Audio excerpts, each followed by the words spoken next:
moo tax mu def le lien buy indi l'inéligibilité sur beaucoup de candidats mais loolu c'est une chose j'ai parlé d'une chose la deuxième chose que j'ai dite mooy le parrainage bi mu introduire le parrainage en 2012 n'existait pas en 2012 on avait 14 candidats à l'élection présidentielle en 2007 on avait 15 candidats à l'élection présidentielle en 2000 on avait 8 candidats à l'élection présidentielle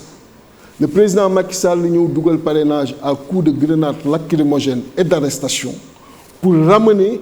le nombre de candidats à 5 parce que l'équation mathématique c'est quoi mooy on a 7 millions de candidats sur le fichier électoral 7 millions la probabilité forte haute à 100% pour avoir un deuxième tour mooy 7 millions yooyu ku nekk doon candidat woteel sa bopp un deuxième tour est certain la probabilité haute pour un deuxième tour la probabilité haute pour un premier tour mooy mu am 2 candidats nga xam ni 2 boo leen demee premier tour leen di régler seen compte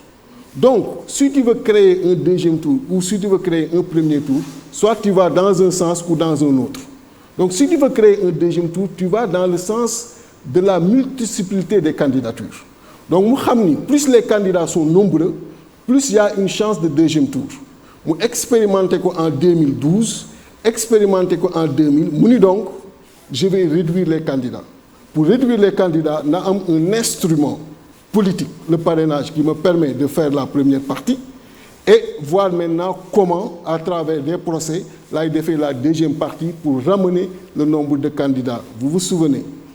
avant même que le Conseil constitutionnel di joxe nombre de candidats yi le premier ministre d'alors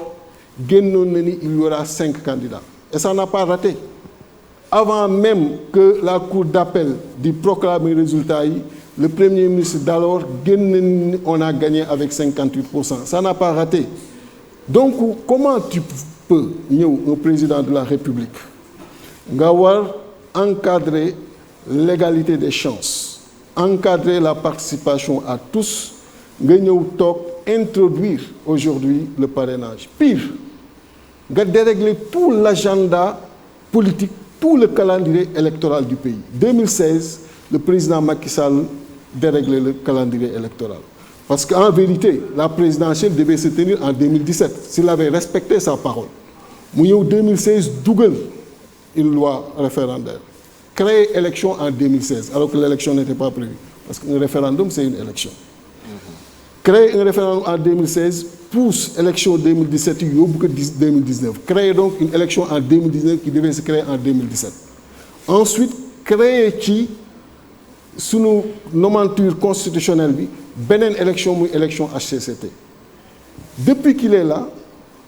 at boo génn ci élection at ba ca topp ngay seqi beneen at ba yaa ngi ci élection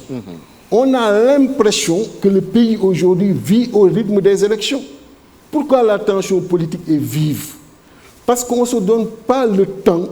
de respirer des élections et d'être sur un agenda économique ou social mais président Macky Sall avec li mu dérégler calendrier électoral daf ñu plonger ci agenda électoral tous les 2 ans tension politique mais est-ce que am na réew tension politique bu sérieux bu nekk ci loolu et loolu lépp def ko lu dul bakkanam ak asseoir assisam ma ni tension politique maintenant loolu responsabilité pour terminer répondre à madame ñu ñëw ci